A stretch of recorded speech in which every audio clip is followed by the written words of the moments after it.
Как валу цивилизации мы должны быть прежде всего готовы на духовном уровне.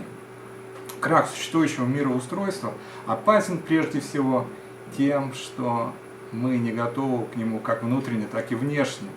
Внутренне у нас очень плохая связь с Богом. Внешне у нас фактически отсутствует связь с народом. Мы не чувствуем за собой несокрушимую стену могучего русского народа. Мы разобщены. Решение этой двунаправленной задачи заключается в восстановлении духовного мышления. Это нужно сделать в первую очередь. Духовное мышление – это главное средство коммуникации как с Богом, с Его небесным войском, так и с братьями и сестрами нашими по православной вере. Через встраивание нашего сердечного ума в единую вселенскую систему божественной ментальности мы все начинаем понимать друг друга на уровне действия ангельских сил, то есть понимать друг друга сердцем, без лишних слов. Секрет единомыслия заключается в том, что люди мыслят не сами по себе, а через ангелов. Само наше мышление, наша мысль в онтологическом, в сущностном плане является процессом ангельской жизни. Душа человека, мыслительная составляющая нашей природы, целиком соткана из ангельских сил, а сердце из высших ангельских энергий, серафимов, херувимов, престолов. Когда человек мыслит, ему кажется, что он что-то придумал сам, и какие-то образы пришли в его голову само собой. На самом деле, все это является процессом взаимодействия с ангельскими духовными энергиями.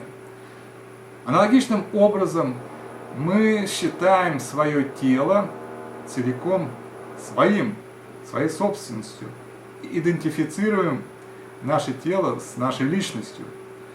На самом деле тело состоит из множества органов и миллиардов клеточек, и у каждой клеточки своя жизнь, своя задача. И все это множество биологических форм жизни гармонично заключено в одну оболочку нашего организма. Чтобы тело было здоровым, необходимо системно соблюдать определенный перечень правил, дышать свежим воздухом, питаться нормальной едой, бегать, прыгать, плавать, ходить в спортзал. Если же человек не в курсе этих правил, то, как правило, тело начинает чахнуть, и потом пристает какая-нибудь хворь. Точно так и с нашими душеньками. Проблема разобщенности русских людей заключается в том, что мы не знаем, по какой системе живут наши внутренние духовные органы. То есть мы в прямом смысле не умеем думать. У нас нет духовного мышления. Ангелы, вся небесная церковь, весь духовный мир живет по конкретной системе. И в каждое мгновение все мироздание трудится над задачами, которые ставит Бог. И если в земном мире люди не в курсе происходящего на небе, а небо оно не в космосе, где-то там, оно у нас в голове, в душе, в сердце. И если мы не знаем, что происходит в нас самих, то тогда весь строй наших мыслей приходит в дисбаланс, в хаос, в разруху. В ту разруху, о которой говорил профессор Преображенский. Христос же сказал, что Царствие Божие похоже на большое дерево, выросшее из горчичного зернышка. Так что и птицы небесные слетаются и укрываются в его ветвях. Птицы небесные – это и есть мысли духовные. Это ангелы, приносящие в наши души свет Божьей премудрости. Однако, если в нас нет древа небесного царства, то и ангелам просто-напросто некуда прилетать. Древо небесного царства является древовидная структура мироздания. Человек должен понять эту структуру, вместить ее в свой ум И как только мы начнем двигаться в этом направлении, в направлении познания тайн, домостроительства благодати Божией, то тут же в наши души начнут слетаться ангелы. И тогда, собственно, начинается процесс преображения ума. Ну, а самое главное, структурой устройства мироздания является структура апокалипсиса. Жизнь духовных сил целиком и полностью протекает в формате данной системы, которая является планом Бога по развитию и управлению миром. Этот план изложен на специфическом языке православной символики. Этот язык каждый православный человек должен знать в обязательном порядке. Изучение символики апокалипсиса в данный момент для нашего народа является задачей номер один.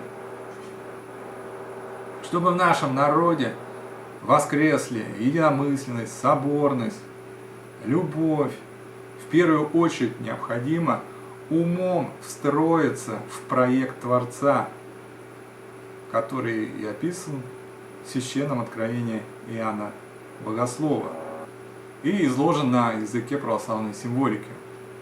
Духовная печать, налагаемая на ум, это как раз и есть знание структуры и языка апокалипсиса. Духовное мышление – это высшая форма состояния ума, действие которого систематизируется непосредственно по структуре мироздания. Когда весь мир собран в нашей голове, тогда к нам и приходит понимание устройства всего хозяйства Вселенского Дома Божьего. Человек становится хозяином мира, к чему и призван Творцом.